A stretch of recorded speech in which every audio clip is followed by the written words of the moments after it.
Hi, it's Frank Turner for That One Webgat. I'm back with another video. In this video, I'm going to talk about a app that I like to use called Snapseed. And I use this when I can't get to my laptop and get into Lightroom and Photoshop and that type of thing. This is a kind of a quick go-to. It does some really nice features. I really like it a lot.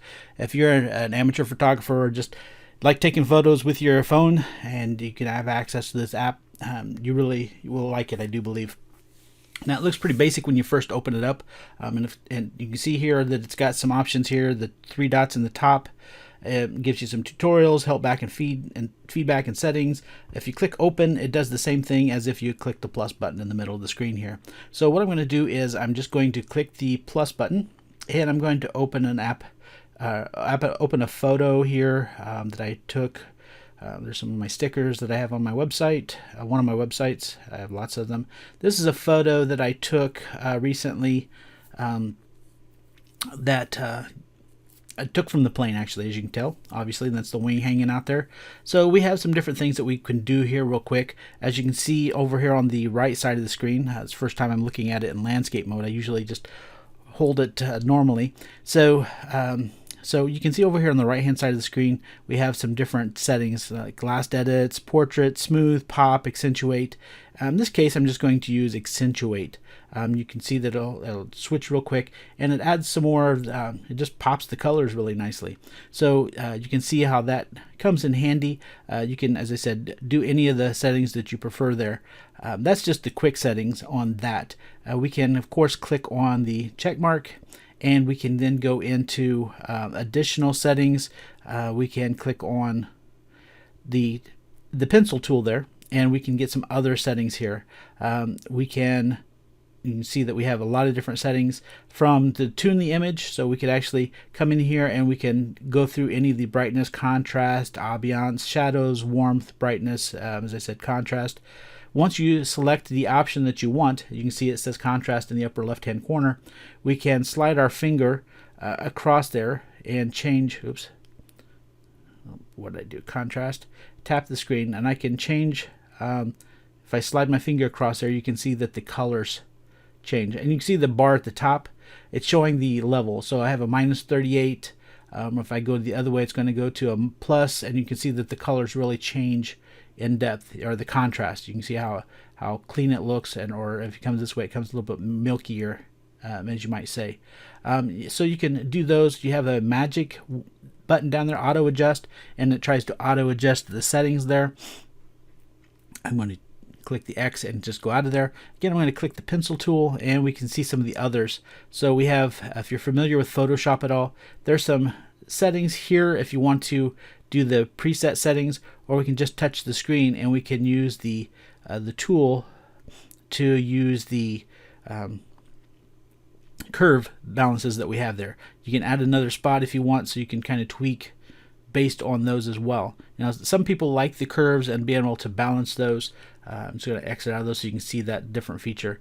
Now, there's a lot of different tools here. Some of them I don't use. You can rotate it. You can change the perspective, which comes in handy if you've taken an image at the tilt. You know, if you didn't have your phone quite level.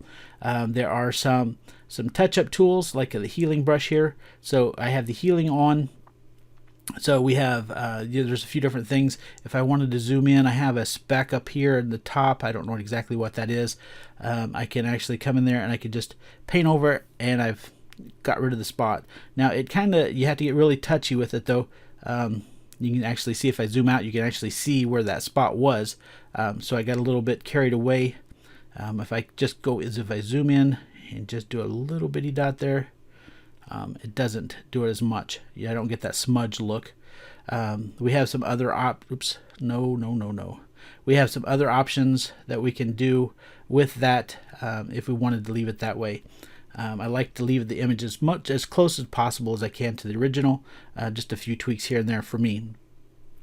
But you can see that we have, you can add some drama to it. You know, so we have some things that we want. You know, if we want to really pop it up or add some different things to it, different settings there.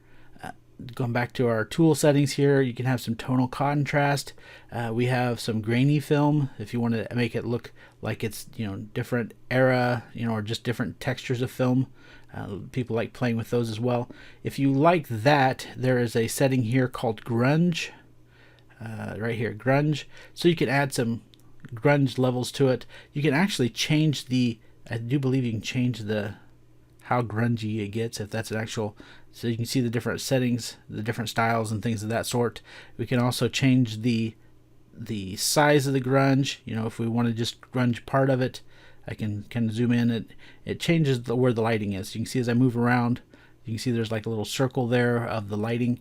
So you can change that around, and there's different grunge styles. You can change the brightness. There are different settings if you want different grunge texture. You can do that as well, and that kind of looks cool in different aspects. I don't like it for this photo, but there's some times where you're trying to do a background for a meme. Sometimes you get an image and you want to grunge it up and then add the text on top of it. That looks kind of cool. One other feature that I really like, and of course you can see there's a lot more here that I'm not going to cover. There's some text. You can put text overlays. The frame feature is kind of cool. So you can see that I've added a frame to it. We have frame 1, frame 2, frame 3, so you can do different things to it. You can give it like a burnt melted edge. You can give it, looks like an exposed, the old Polaroids, if you pulled off the film just at the wrong angle, you get that little edge on the edge over there on the right. So there's different things you can add for adding frames to it. And one cool thing, once you get everything the way that you want them, you can then of course apply it, and then when you go to export, one thing that I like here is that you can save a copy, so that it creates a copy that you can go back and reopen and change or undo things that you've done, and it doesn't affect the original. So you can do that as well. And of course you have the export, which creates a copy with permanent changes. So this is really kind of cool, and you can do whatever you like with it. But I just wanted to show this app for you, because I know a lot of people, their phone is the only camera that they have. So if you're not into the Adobe apps like Lightroom and Photoshop and things like that, I highly suggest Snapseed. As I said, I don't get any compensation for doing this video. I'm just trying to create more videos for my channel that you might find helpful. You might check out the other videos that I have on there. I have them for website stuff. I have them for photos and edits and graphics and just reviews for business people or people that are just doing things mobily. They're out and about and read podcasts and things like that. So I hope you like my channel. Subscribe to it, and I'll be back with more videos soon. Thanks.